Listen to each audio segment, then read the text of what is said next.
In the autumn of 1863, in a western county of Missouri that old map still called Blackwater, 9 households vanished in the span of a single harvest season.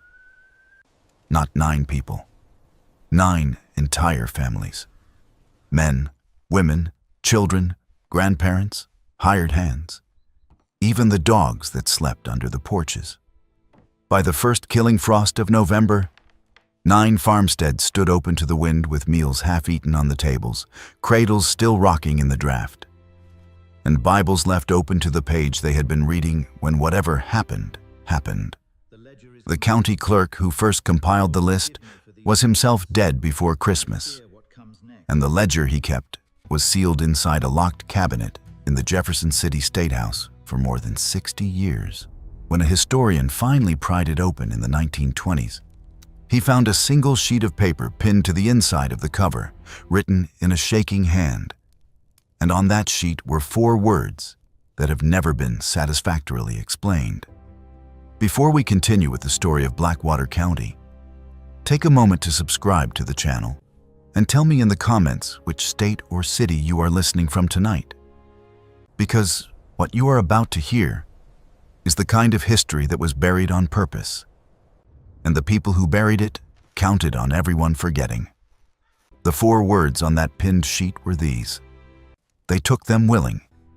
And to understand why a county clerk in western Missouri would write those 4 words in a trembling hand before drinking laudanum in a boarding house in Sedalia and dying of what the coroner politely called nervous exhaustion, you have to understand what Blackwater County was in the summer of 1863 and what it had already become by the time the last family went missing. You have to understand a particular kind of American darkness that does not wear a uniform and does not ride under any flag, but that flourishes in the spaces between flags when the ordinary rules of neighbor and neighbor have been suspended by the larger cruelty of the world.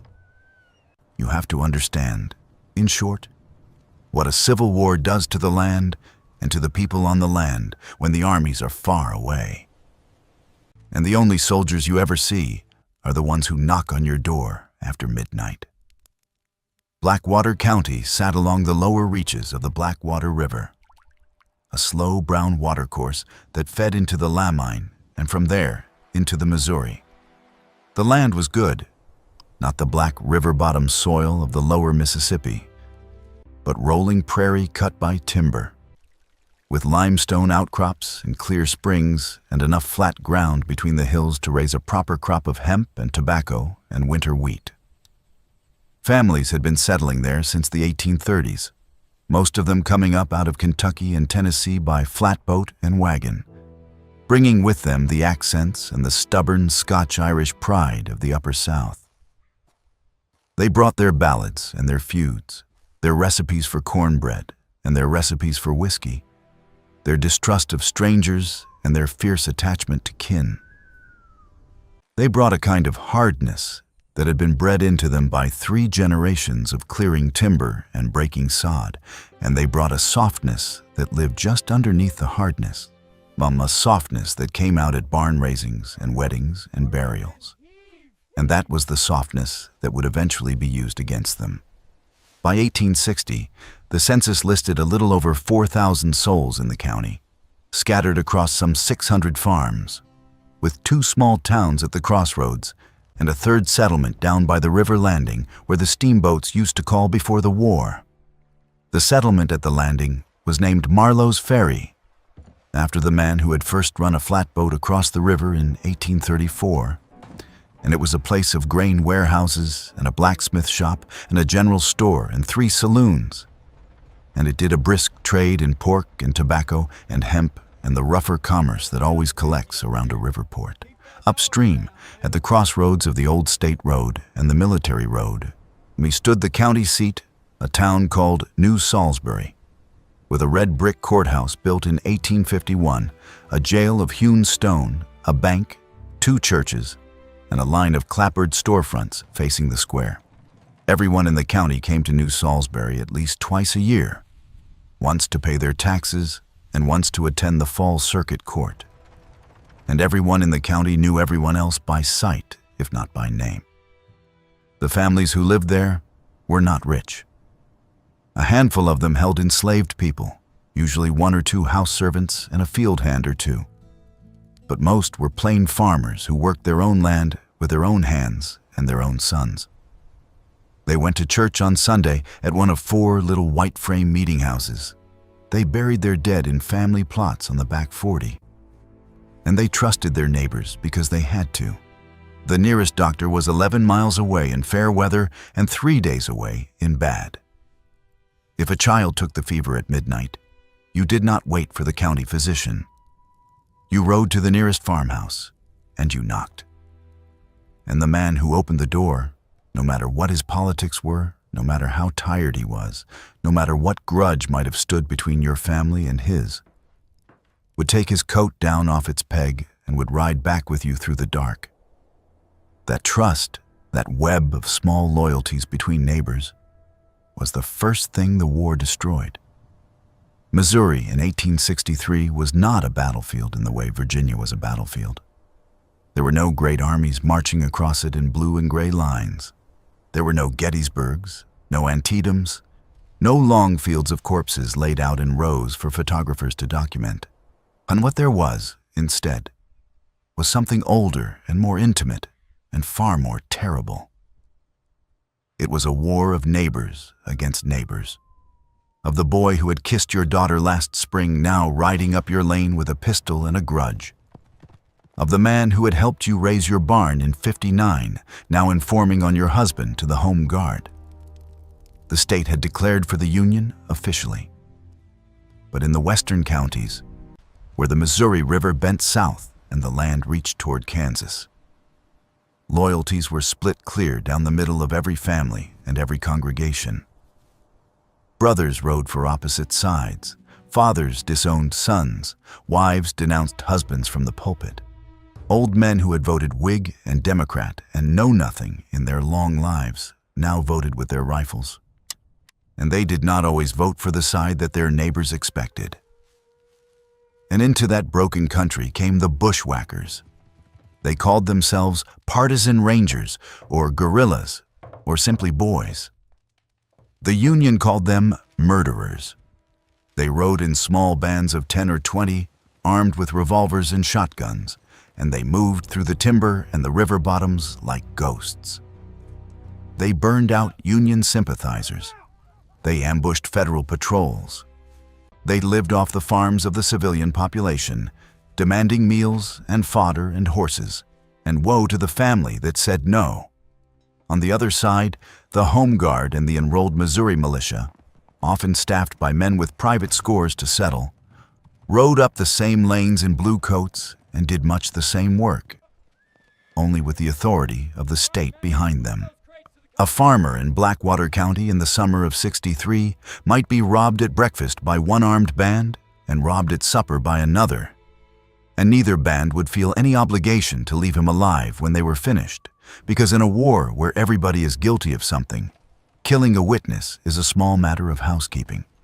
The most famous of the bushwhackers, a lean-faced schoolteacher named William Clark Quantrill, had ridden into the Kansas town of Lawrence on the morning of August 21st, 1863, with 450 men at his back. And by sunset that same day, 150 unarmed civilians lay dead in the streets, and the entire town center was burning. Every household in Blackwater County knew the story of Lawrence by the first week of September, and every household understood what it meant. The rules, whatever rules there had ever been, were finished. If a man with 400 horsemen could ride into a town of 2,000 and kill the men and the boys in their nightshirts while their wives watched, then nothing was safe anywhere, and no door was thick enough, and no neighbor could be counted on.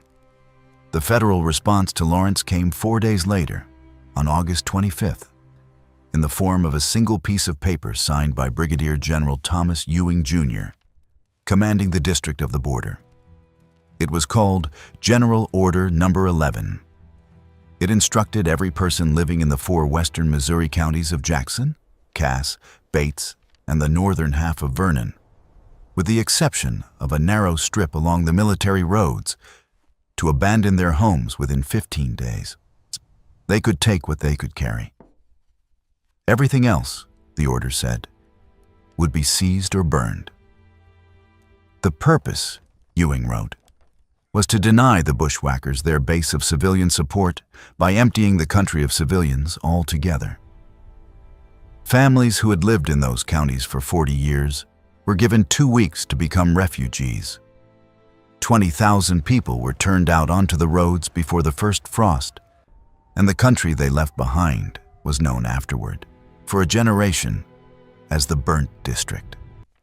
What Ewing did not put in writing, but what every officer under his command understood, was that the 4 named counties were not the only counties where the order would be enforced. In practice, any county within a day's ride of the Kansas line and any county where guerrilla activity was reported could be treated the same way at the discretion of local commanders. Blackwater County was not on the official list. But by the middle of September 1863, Blackwater County had a small federal garrison stationed at the county seat. And that garrison was commanded by a captain from Illinois named Josiah Pickering. And Captain Pickering had been given a great deal of discretion indeed. This is the country, and this is the moment, in which 9 families disappeared. The first to go was the Hollister family. Ephraim Hollister was 51 years old, a widower with 4 grown children still living at home, and 2 grandchildren in a back bedroom. His wife, Martha, had died of milk sickness in 1858, and he had raised the youngest children alone with the help of his oldest daughter, Rebecca, who had been 23 that summer, and who already had 2 little ones of her own after her husband had been killed at Wilson's Creek in '61. Ephraim owned 160 acres on the eastern branch of the Blackwater River, a good sound cabin with a stone chimney, a spring house, a smokehouse, a tobacco barn, and a team of Belgian draft horses that he had bought at a sale in Boonville the previous spring. He was known in the county as a quiet man, a fair dealer, a Baptist of the stricter sort, who did not drink spirits and did not hold with cursing, and a reliable neighbor who had never in his life turned anyone away from his door. On the morning of September 14th, 1863, a man named Asa Crenshaw rode over to the Hollister place to borrow a whetstone for his scythe. Crenshaw was 63 years old, a Methodist lay preacher with a bad limp from a horse accident in his youth, and he lived about 1.25 miles away across the timber. He had known Ephraim Hollister for 22 years. They had helped each other at every harvest since before the war started. They had buried each other's wives. They had shared the last good jug of peach brandy in the county on the 4th of July in '62. Sitting on the Hollister porch with their feet up and arguing about the war until the moon came down behind the trees. When Asa Crenshaw rode into the Hollister yard that morning, the dogs were gone. That was the first thing he noticed. The Hollisters kept 3 hounds and a yellow mongrel that slept on the porch, and none of them came out. The second thing Crenshaw noticed was that the chickens were still in the yard, scratching at the packed earth, and nobody had thrown them corn. Ephraim Hollister threw corn to the chickens every morning before breakfast. It was something you could set a watch by. The third thing Crenshaw noticed as he rode closer was that the front door of the cabin was standing half open, and a gingham apron was caught on the latch, flapping gently in the morning breeze. Crenshaw called out from the yard, and when nobody answered, he tied his mule to the hitching post and walked up onto the porch. And he stood there for a moment with his hand on the doorframe, listening, because the silence coming out of the cabin was the wrong kind of silence. The kind of silence that has a shape to it. The kind of silence that a man who has lived his whole life in the country recognizes the way he recognizes the sound of an approaching storm. He pushed the door open and he stepped inside. The table was set for breakfast for 7 people. There was cornbread in the skillet on the hearth, cold now, with a knife beside it. There was a pitcher of buttermilk on the table, curdled and separating in the warm morning air, and a fly was walking on its rim. There were 7 plates, 7 tin cups, 7 places laid with knives and spoons, and not one of them had been touched. A half-peeled apple lay on a cutting board at the end of the table, the peel still attached in one long spiral, as though the hand holding the knife had simply put it down and walked away. The back bedroom, where Ephraim's daughter Rebecca slept with her 2 children, was empty. The bed unmade, the quilt pulled back as if she had risen to answer a call. A child's rag doll on the floor with one button eye missing. The loft where the 3 sons slept was empty. A clean shirt lay folded on the bed as though somebody had been about to put it on. Out in the yard, the draft horses were still in the barn, and the wagon was still under the lean-to. Nothing had been taken. Nothing had been broken. There was no blood, no sign of struggle, no track of wagon wheels leading away from the place other than the ones that had been there for weeks. The only thing out of place, Crenshaw would remember afterward, was that the Hollister family Bible, which always sat on a small shelf above the hearth, had been taken down and laid open on the table, face up, next to the cornbread skillet, and the page it was open to was the 37th Psalm. Fret not thyself because of evildoers, for they shall soon be cut down like the grass and wither as the green herb. Asa Crenshaw rode to the county seat that same afternoon and reported the Hollisters missing to the sheriff. The sheriff was a tired man named Reuben Vaughn, who had been trying to hold the county together with his bare hands since the war started. And he rode out to the Hollister farm the next morning with 2 deputies and found exactly what Crenshaw had described. He wrote a brief report. He filed it with the county clerk. He looked at the open Bible on the table for a long time, and then he closed it gently and put it back on its shelf. And he walked out of the cabin. And he stood on the porch in the cool September air. And he felt, for the first time in his 11 years as a sheriff, a fear that had nothing to do with bullets or blades. It was a fear of the absence of sound. It was a fear of 7 place settings untouched. And then, because there was a war on, and because men and women disappeared in Missouri every week in 1863 for 100 different reasons, he did what any sheriff would have done. He put the Hollister case at the back of a drawer and waited to see if anyone came back. Nobody came back.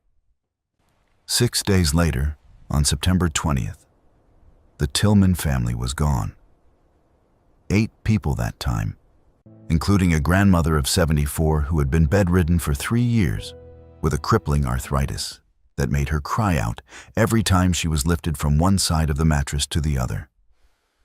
The Tillman cabin was found exactly as the Hollister cabin had been found.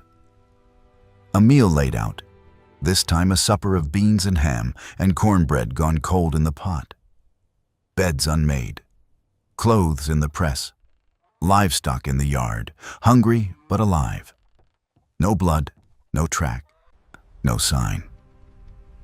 And the old grandmother, Eliza Tillman, who had not walked under her own power since the winter of '60, was gone from her bed, with the covers turned back and her wooden cane still leaning against the wall. Whoever had taken her had carried her out, and they had done it so gently that her little glass of laudanum on the bedside table had not even been spilled. 4 days after that, on September 24th, the Latham family vanished. 9 people that time. The Latham girl, Sarah, had been engaged to marry a boy from the next county over, and her wedding dress was found laid out on her bed, finished, pinned, ready for the final fitting. a small bouquet of pressed flowers, gathered for the wedding and tied with a blue ribbon, sat on the pillow beside the dress. The boy she was to marry, a young farmer named Caleb Renfro from across the river, rode over when he heard the news and sat on the edge of her bed for 2 hours without moving. When he rode home, he would not speak for 3 days, and when he finally spoke, what he said was that Sarah would not have left that dress behind. Not for the devil himself, not for anything on earth. She had been working on it for 7 months, and if she had walked out of that cabin and left that dress folded on the bed, then she had not walked out. Somebody had walked her out. And that, Caleb Renfro said, was what he could not live with. 3 weeks later, Caleb Renfro was found hanged in his father's barn. The coroner ruled it a suicide. His father, who had taken the body down at dawn, never entirely agreed.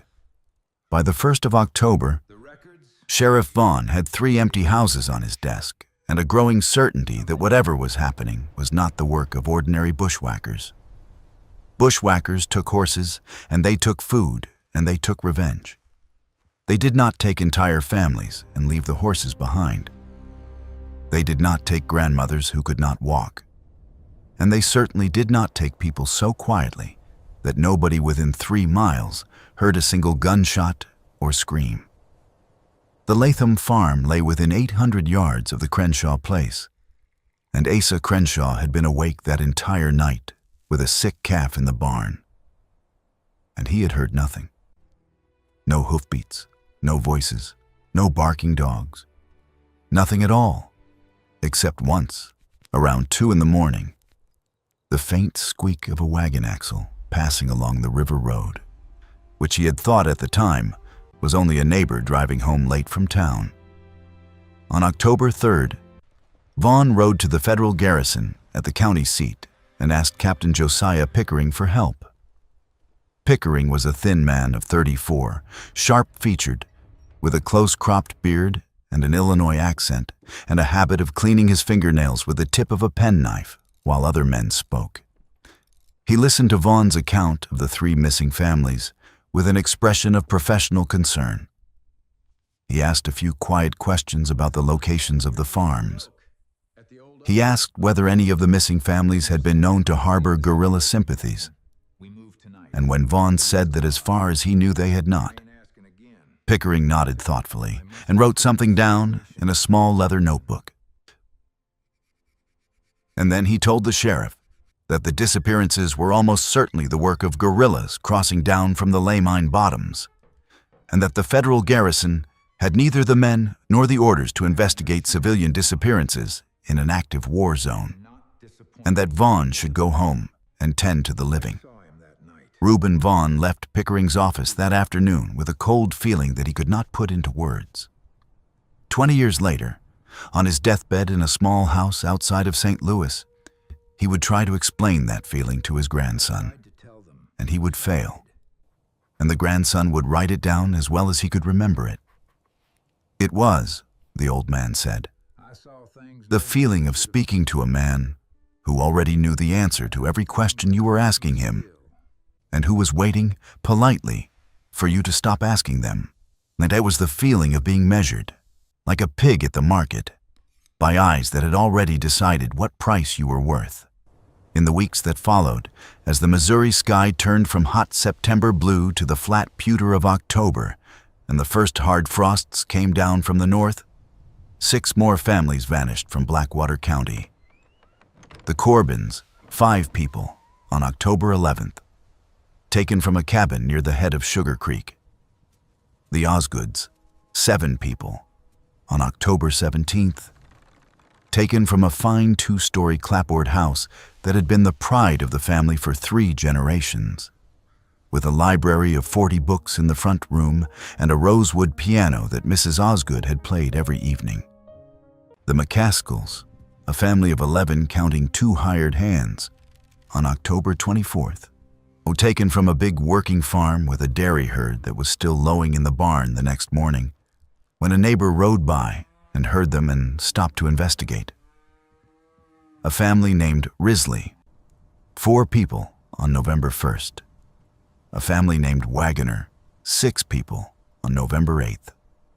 And finally, on the night of November 15th, 1863, a family named Beaumont, 10 people, the largest household in the county, vanished from a cabin that stood less than 2 miles from the federal garrison itself. 9 households, 67 people, not one body, not one witness, not one shot fired. The community's response to this progression was not what later historians might expect. It was not outrage, and it was not panic. It was something colder and more recognizable to anyone who has lived through a long and relentless wartime. But it was the slow shrinkage of the human animal into itself. The pulling back of curtains, the locking of shutters, the quiet agreement among neighbors not to ride out after dark and not to ask too many questions of each other in daylight. By the first week of November, people in Blackwater County had stopped visiting each other for supper. By the second week, they had stopped waving from their wagons when they passed on the road. The churches emptied out. The general store in New Salisbury reported that women were sending their husbands to buy the weekly flour because the women no longer wanted to leave the farms, even for an hour, even on a Saturday morning. And on the farms themselves, families slept in shifts. One man or boy awake at all times with a loaded shotgun across his knees, now watching the road and the tree line and the back field by the light of a single candle that burned low and slow through the long October nights. But the thing the families could not protect themselves against, it would turn out, was not the thing they were watching for. They were watching for bushwhackers. They were watching for strangers. They were watching in their secret hearts for the galloping hoofbeats of Quantrill's men, because every Missouri farmer in that autumn had seen Quantrill in his dreams at least once. What they were not watching for was a polite knock at the door around 10 o'clock at night, and a familiar face on the porch holding a lantern, and a quiet voice speaking words that could almost be mistaken for a kindness. Decades later, long after the war had ended and the country had moved on to other nightmares, the empty farms of Blackwater County passed into a kind of regional folklore. Travelers coming through the area in the 1870s and 80s reported seeing lamps lit in windows of houses that had been abandoned for 20 years. A journalist from the Kansas City Star, riding through on horseback in 1891, wrote a short piece about the phenomenon for the Sunday edition and called the region the County of Empty Tables, because that, he said, was what every one of the old homesteads contained. An empty table set for a meal that nobody had lived to eat. School children growing up in New Salisbury in the early 20th century told each other stories about the Hollister cabin, still standing then in a corner of a cornfield, about the ghost of the little girl who had left her rag doll on the floor, about the sound of a spiral of apple peel unrolling in an empty room. But the folklore was wrong in one important respect. The tables had not been empty when the families left. The tables had been full. And whoever, or whatever, had taken those families had not done so in haste or in fear. They had done so with a patience and a completeness that suggested something far worse than a bushwhacker raid.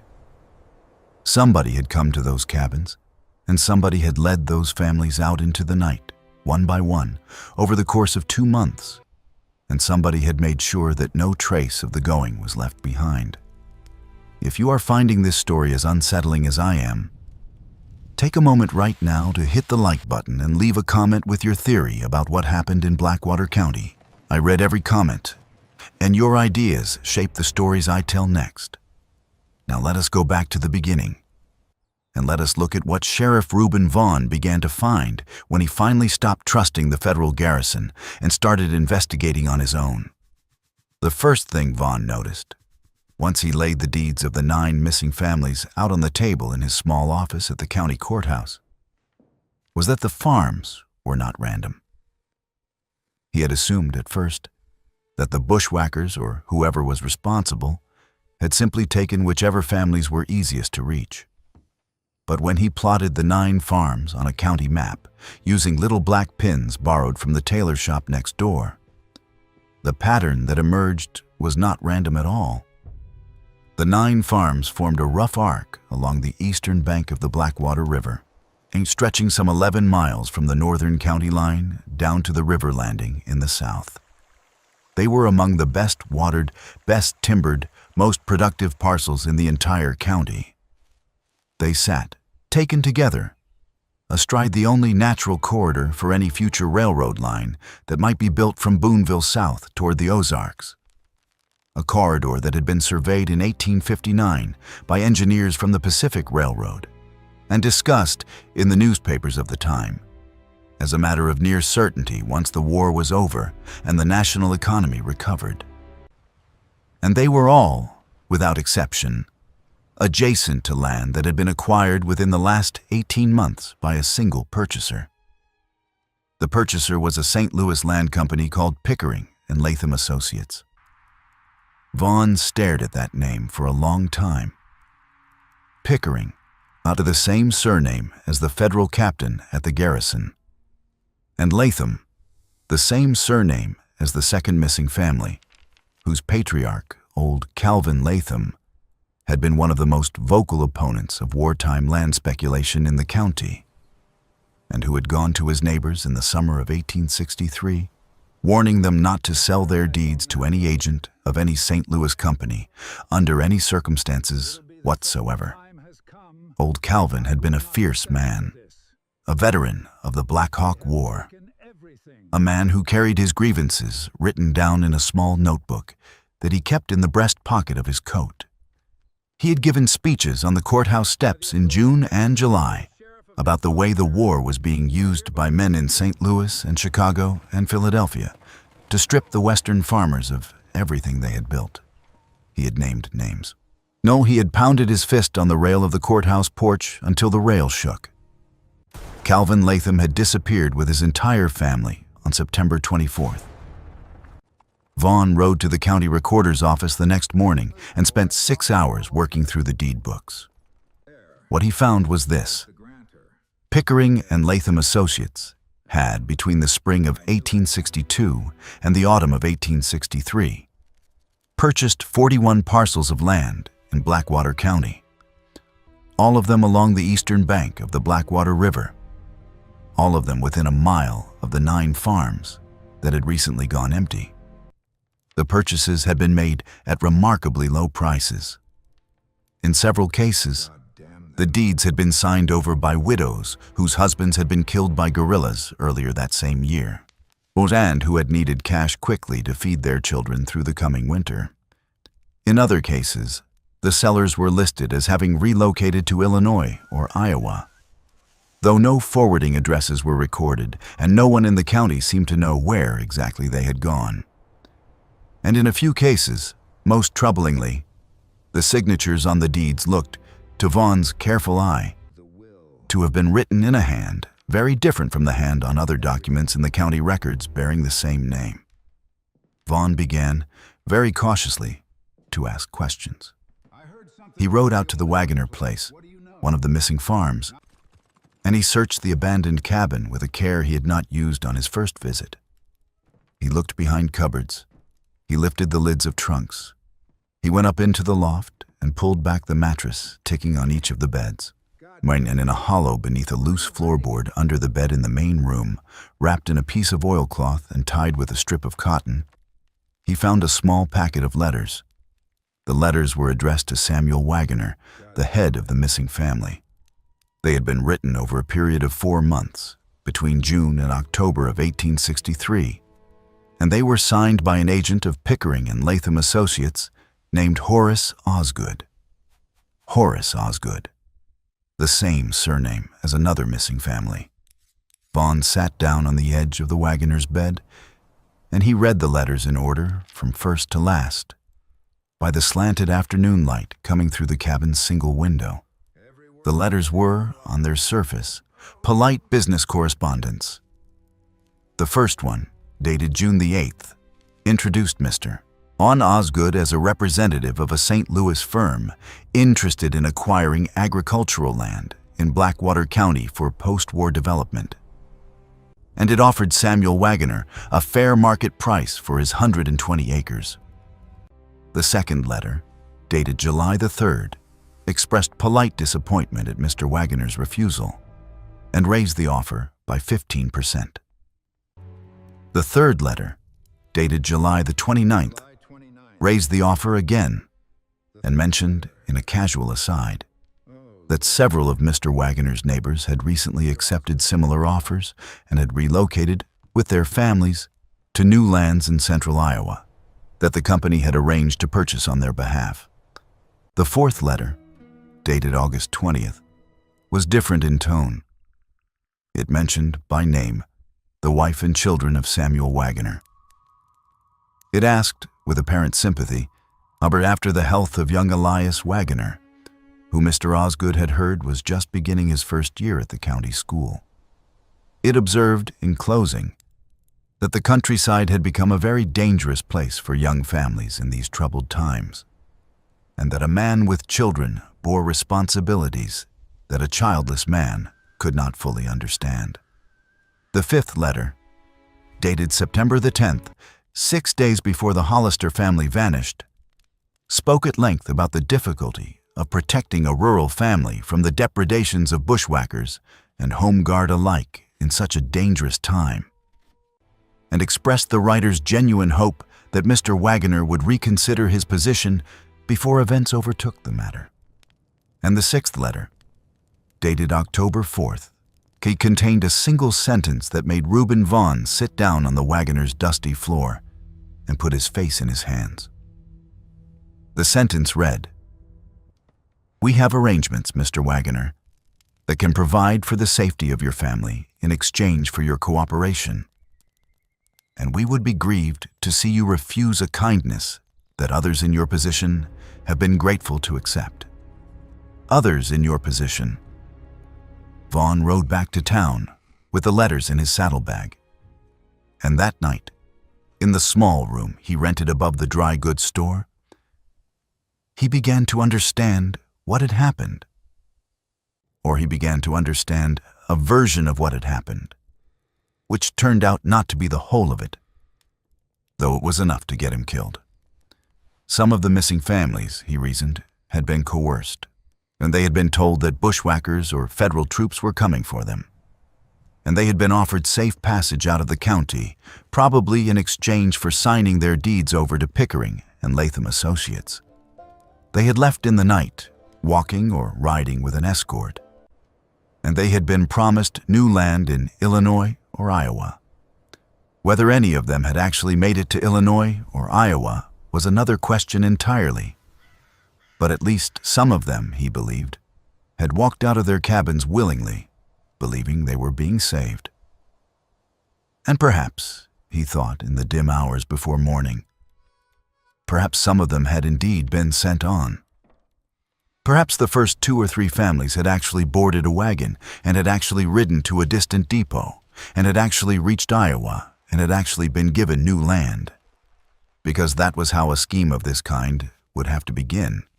You would have to send the first few families through the machine honestly, so that their letters back to the county would confirm the story, so that the next families would trust the offer. But somewhere along the way, the scheme had changed. Somewhere along the way, the men running it had realized that they did not need to pay for new land in Iowa if they could simply make the families disappear and forge the deeds.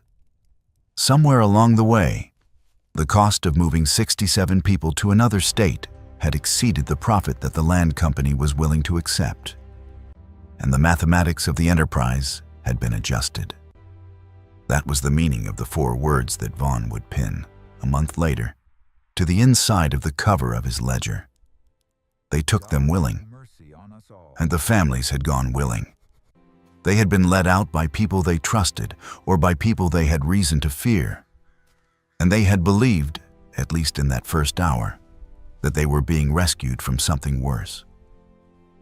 And the worst part was that the people who led them out had known, from the beginning, where the road actually ended. But Vaughn did not know yet what had happened to them after they left their cabins. He did not know whether they had been put on a train at some distant depot and sent to Iowa as promised, or whether they had been led to a quieter fate in the timber somewhere south of the river. He did not know which of his neighbors were part of the scheme and which were merely its victims. He did not know who in the Pickering family was the mastermind and who was the errand boy. He did not know any of these things, yet. And he was about to make the mistake of trying to find out. On the morning of November 22nd, 1863, 1 week after the disappearance of the Beaumont family, Sheriff Reuben Vaughn rode to the federal garrison and requested a formal meeting with Captain Josiah Pickering. He brought with him a canvas satchel containing the Wagoner letters, a copy of the deed records from the county recorder, and a list of 41 parcels of land that he believed had been acquired by fraud, coercion, or worse. He intended to confront Pickering directly with the evidence and to give him one chance, as a Union officer, to explain himself before Vaughn sent a copy of the evidence to the provost marshal in Jefferson City. Pickering received him cordially. He offered him coffee. He listened without interrupting for 45 minutes while Vaughn laid out the evidence on the captain's desk, speaking with the steady, methodical voice that a lawman uses when he is building his case in public. He examined the deed records. He read the Wagoner letters slowly, one by one, in the order they had been written. When he was finished, he set the last letter down on the desk, and he looked up at Vaughn with a small, thoughtful expression on his thin face. And he said, "Sheriff, I believe you have done a remarkable piece of work here, and I am going to ask you to do one more thing before we proceed. I am going to ask you to wait here in this office for 1 hour while I send for a colleague of mine from the provost's office in Sedalia. He needs to hear this from you directly. Will you wait?" And Reuben Vaughn, who had been a sheriff in Missouri for 11 years and who had seen men lie to him in 100 different ways, looked at Captain Josiah Pickering across the desk and did not see a single sign of deceit. He did not see a single sign of anything at all. Pickering's face was as smooth and as empty as a plate. Vaughn said he would wait. Pickering rose, put on his coat, and walked out of the office. What happened in the next 40 minutes is known only from a letter that Vaughn wrote that same afternoon to his sister in St. Louis, which he mailed from a farmhouse 5 miles west of town after riding out of the garrison through a side gate at a flat gallop with a federal bullet through the crown of his hat. In the letter, Vaughn described hearing, through the closed door of Pickering's office, the captain's voice speaking quietly to a sergeant in the outer room, giving instructions that included the words "no trial" and "river" and "tonight." He described understanding, in a single cold moment, what those 3 words meant when they were put together, and what they had meant on 9 previous occasions over the preceding 2 months. He described climbing out of the office window, dropping into a narrow alley between the garrison buildings, working his way through the stable yard, crouched behind a water trough, while a stable hand whistled a tune 2 feet away and did not see him, stealing a cavalry horse whose reins he cut with his pocket knife because he did not have time to untie them, and riding south through the timber with 2 troopers in pursuit, firing revolvers at his back. He described, at the end of the letter, his conviction that he was not going to live very long. He asked his sister to keep the letter. He asked her, if anything happened to him, to take the letter to a particular lawyer in St. Louis, whose name he wrote in the margin. And he closed the letter with a single sentence that she would repeat in later years to anyone who asked about her brother's death. "I have seen," he wrote, "a face that belongs to the worst man I have ever met. And the worst thing about it is that it is the face of a man who believes himself to be an officer and a gentleman, and who has never, for one moment, doubted that he is. Just when you think the story could not possibly get darker, the horror in Blackwater County intensifies. If this story is giving you chills, share this video with a friend who loves dark American mysteries, or hit the like button to support the channel, and subscribe so you never miss another one of these forgotten histories. Now let us find out what Sheriff Reuben Vaughn discovered in the last month of his life, and what he hid where he hid it so that somebody, eventually, might find it. Vaughn did not ride to Jefferson City. He understood by the time he crossed the Lamon River the next morning that if the conspiracy reached as high as a federal captain, it probably reached a good deal higher than that, and that the provost marshal's office was as likely to hang him as to hear him.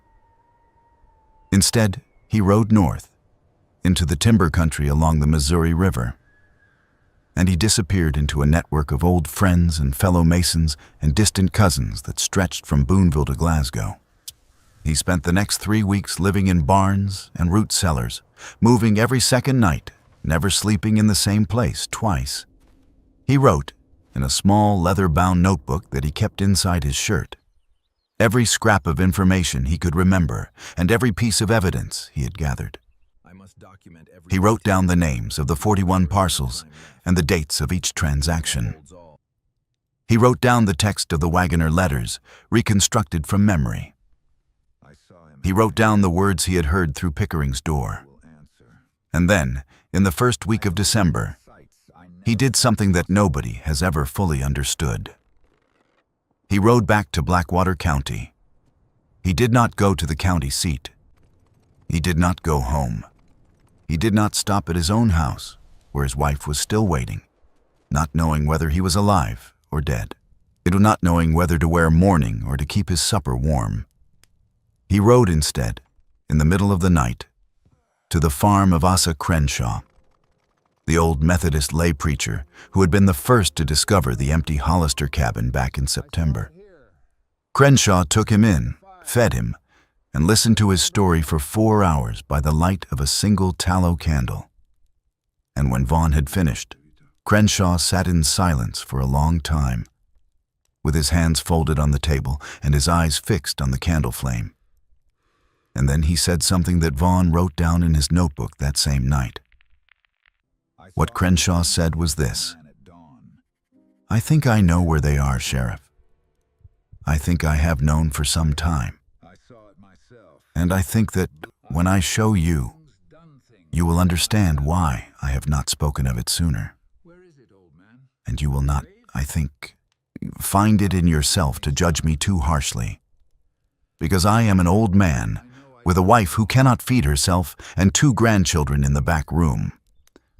And the knowledge of what I am about to show you is the kind of knowledge that a man in this country, in this year of our Lord, cannot carry alone and live."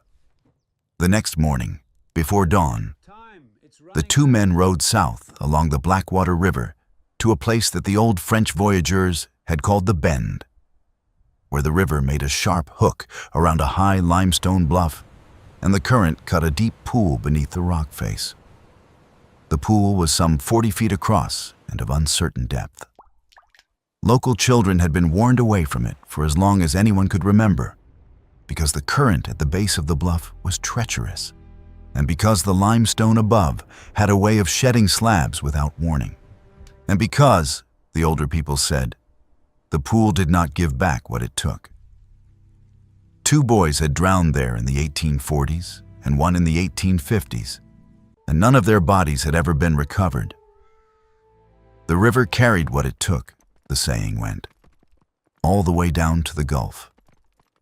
Crenshaw dismounted at the edge of the bluff and led Vaughn to a narrow game trail that descended to the water. The trail was barely wide enough for a single horse. It wound down through scrub cedar and limestone shelf and came out, after perhaps 4 minutes of careful walking, on a broad natural platform of pale rock some 12 feet above the pool. Halfway down, the trail passed a shelf of rock where the limestone had been recently disturbed. Fresh scratches showed where heavy stones had been rolled. Also, the earth beneath the scratches was softer than the surrounding ground, as though it had been dug and refilled many times. And along the edge of the platform, where a person standing at the water's edge might pause before whatever came next, the rock face had been scored in a dozen places by what looked like the marks of boot nails and the drag of heavy heels. Crenshaw pointed to the shelf and said, See it there? "I came down here in late September, Sheriff, because I was looking for a lost calf.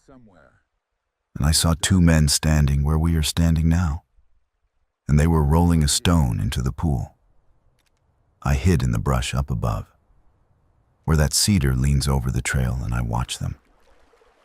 They were strong men, Sheriff, working in their shirt sleeves, and the stone they rolled was the size of a whiskey barrel. Baradas, and it went into the water with a sound that I have not been able to get out of my dreams since. And when they were finished and they had gone, I came down and I looked at what was left on the ground.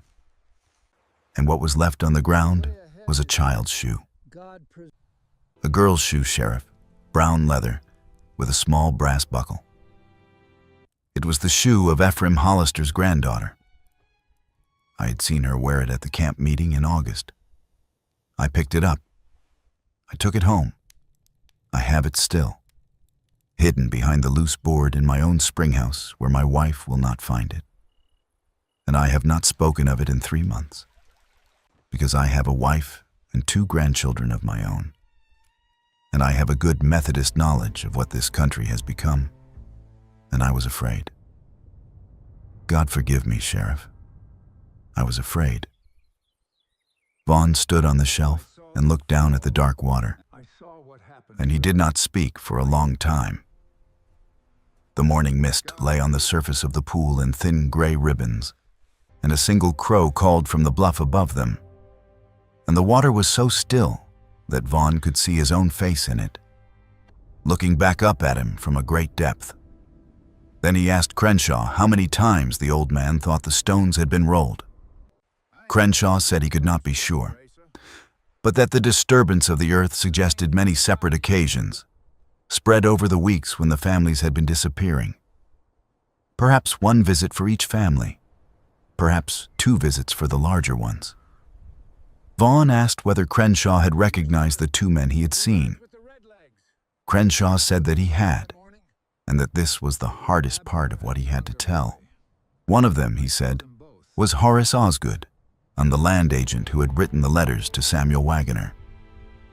The other, he said, was a sergeant from the federal garrison at the county seat, a man named Luther Pickering. Luther Pickering, the captain's cousin. Vaughn took out his notebook and he wrote the 2 names down. Then he and Crenshaw rode back to Crenshaw's farm in silence. And that night, in the preacher's barn, Vaughn copied every page of his notebook into a second ledger, a larger one that Crenshaw had kept for his farm accounts and had never filled more than halfway. He worked by the light of a single lantern hung from a nail in a beam. He wrote for 6 hours. When he was finished, he pinned to the inside of the cover a single sheet of paper on which he wrote, in a hand that was already beginning to shake from what he knew, 4 words. They took them willing. He did not mean by those words that the families had gone willing to their deaths. He meant that the families had gone willing out of their cabins, believing they were being saved, and that this was the worst part of the whole matter, because it meant that they had trusted the men who killed them. And the men who killed them had used that trust as the instrument of the killing.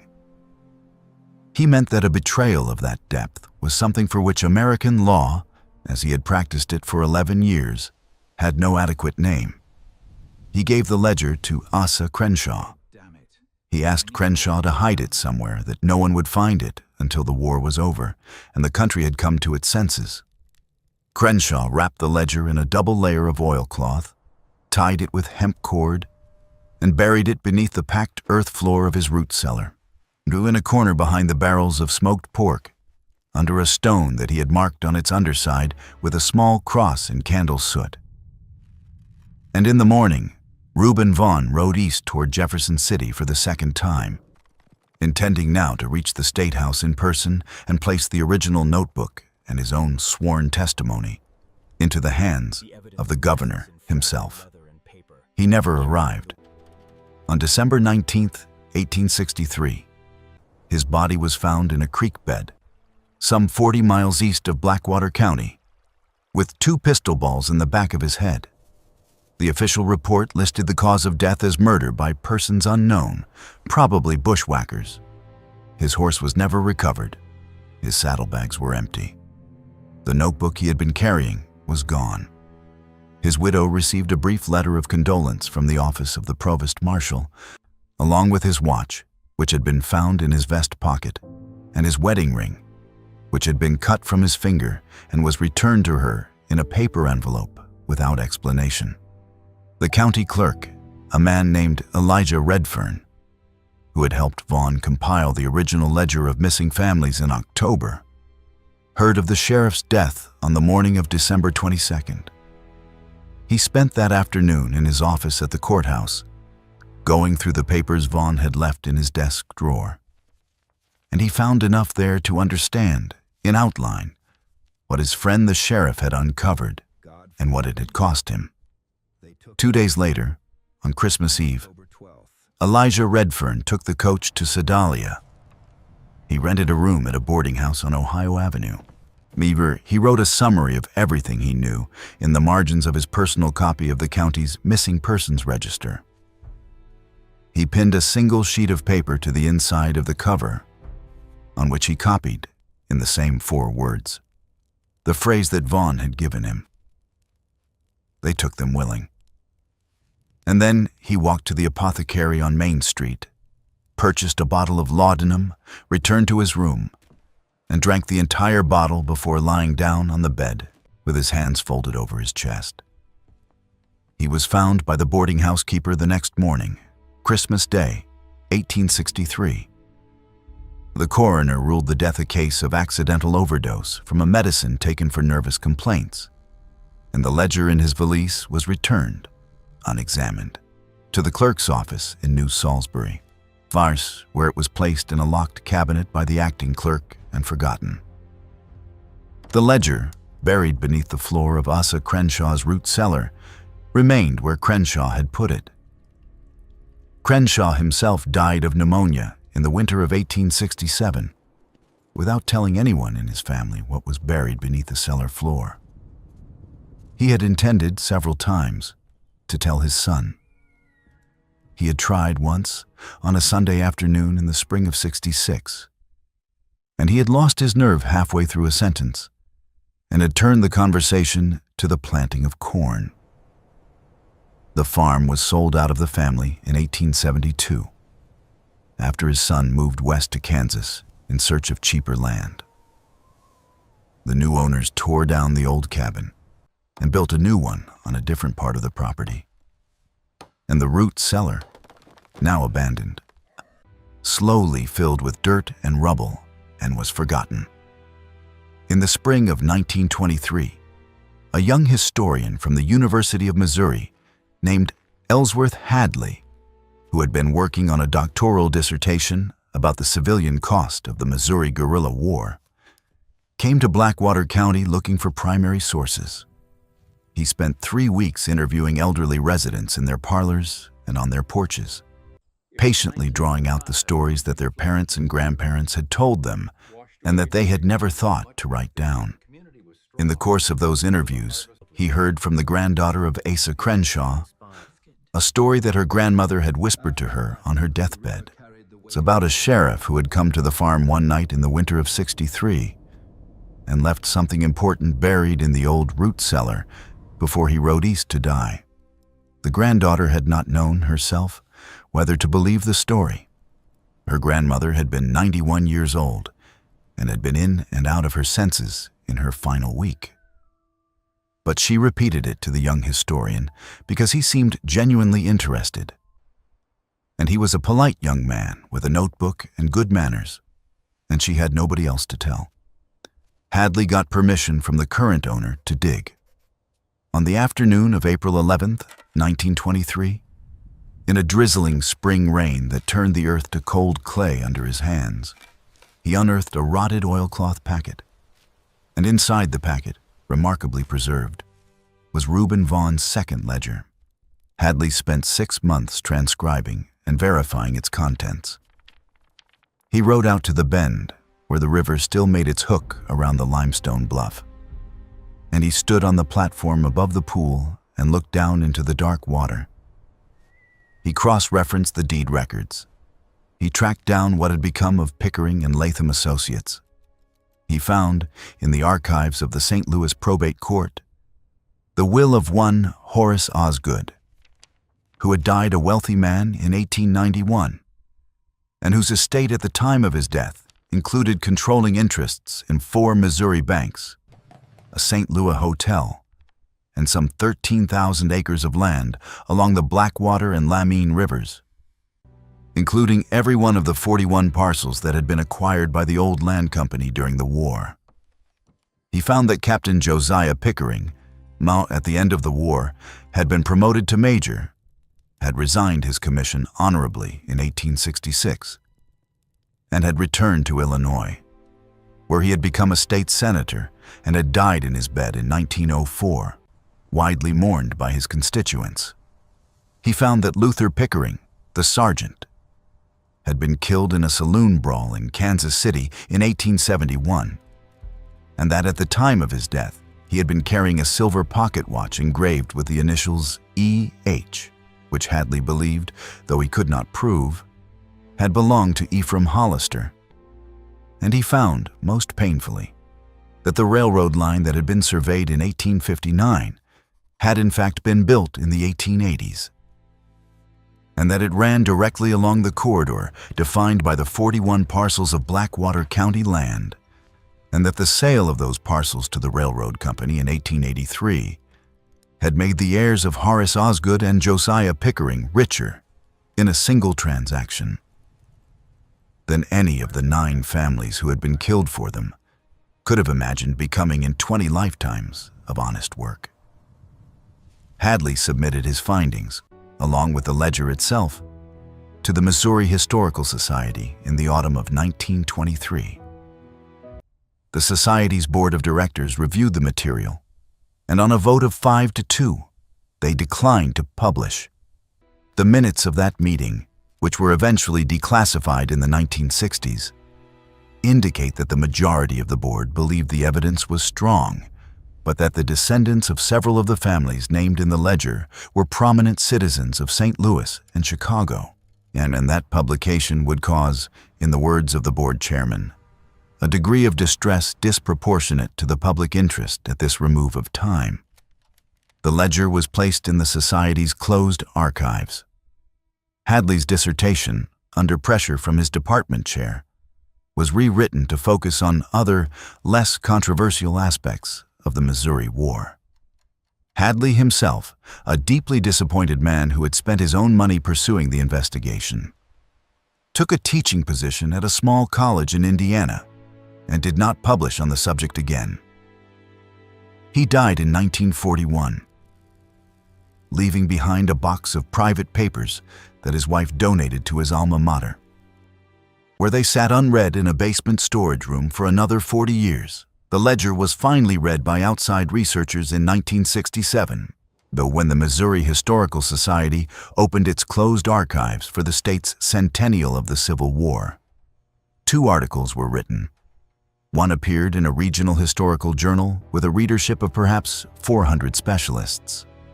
The other appeared in the Sunday supplement of a Kansas City newspaper and was read by a few thousand people for a few days and then forgotten.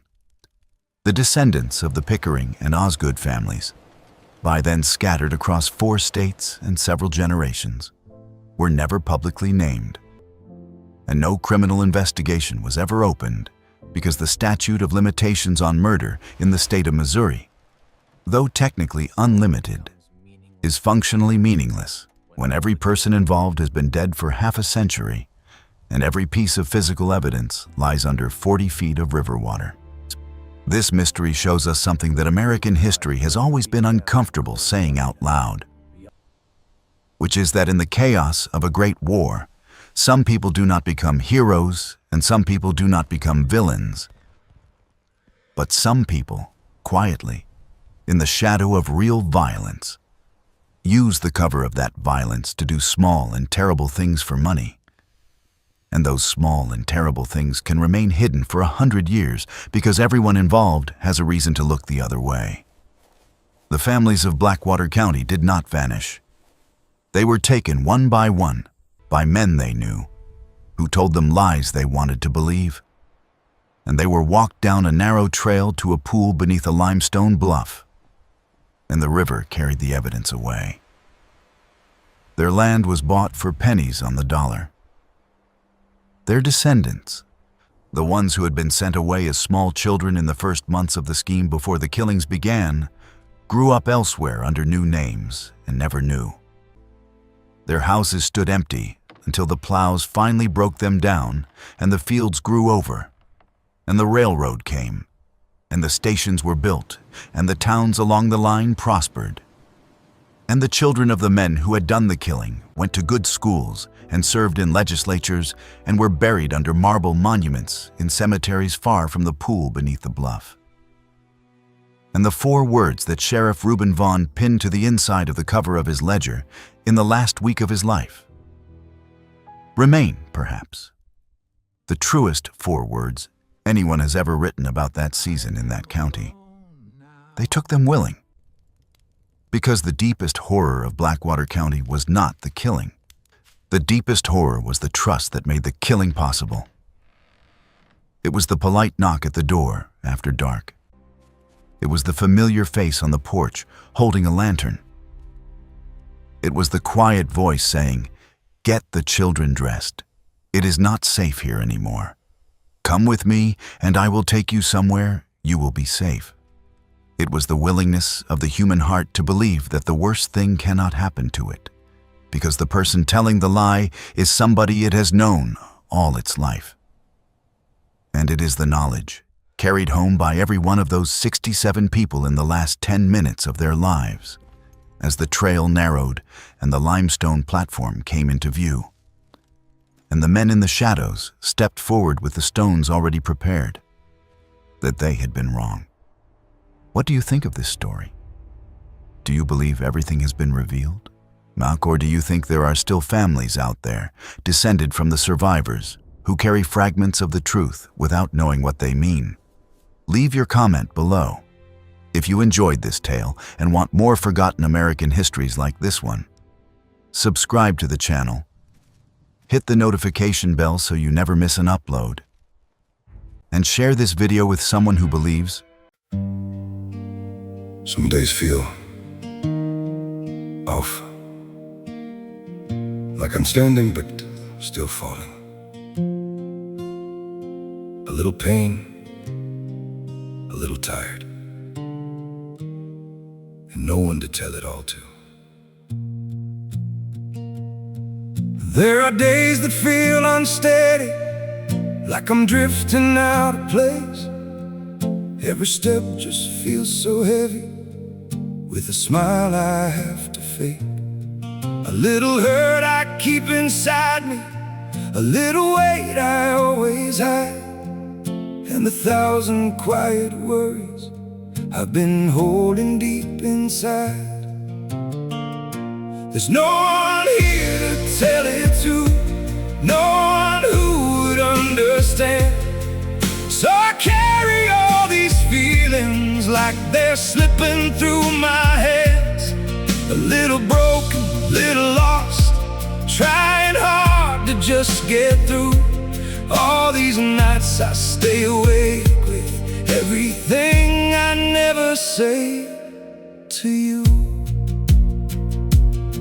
I keep walking through the silence like it's all I've ever known. Every crowded room reminds me how it feels to be alone. There's no one here to tell it to, no one who would understand. So I carry all these feelings like they're slipping through my hands. A little broken, little lost, trying hard just get through all these nights I stay awake with everything I never say to you.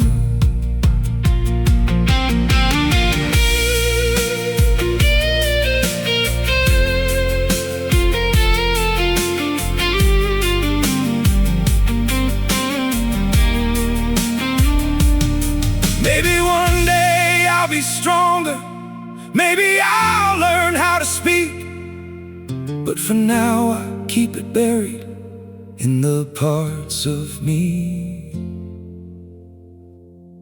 too weak. There's no one here to tell it to, no one who would understand.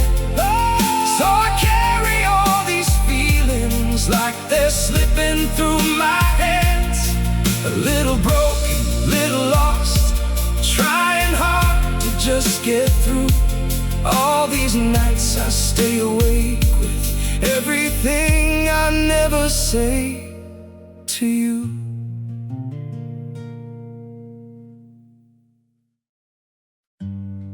They say just forget. Move on like it's easy. But forgetting you feels like remembering someone I've never seen. I've been trying to erase you from the places in my mind, but the harder that I fight it, the more you're hard to leave behind. Every memory keeps slipping through the cracks I try to close, like a face I should remember, but somehow never know. Forgetting you feels impossible, like chasing something I can't hold, like trying to remember someone that I've never even known. I keep reaching through the silence for a past I can't undo, 'cause letting go of what we had feels like losing something true. Every moment turns to fragments, every thought just fades to blue, like I'm searching for a feeling that still only leads to you. Forgetting you feels impossible, like chasing something I can't hold, like trying to remember someone that I've never even known. I keep reaching through the silence for a past I can't undo, 'cause letting go of what we had feels like losing something true.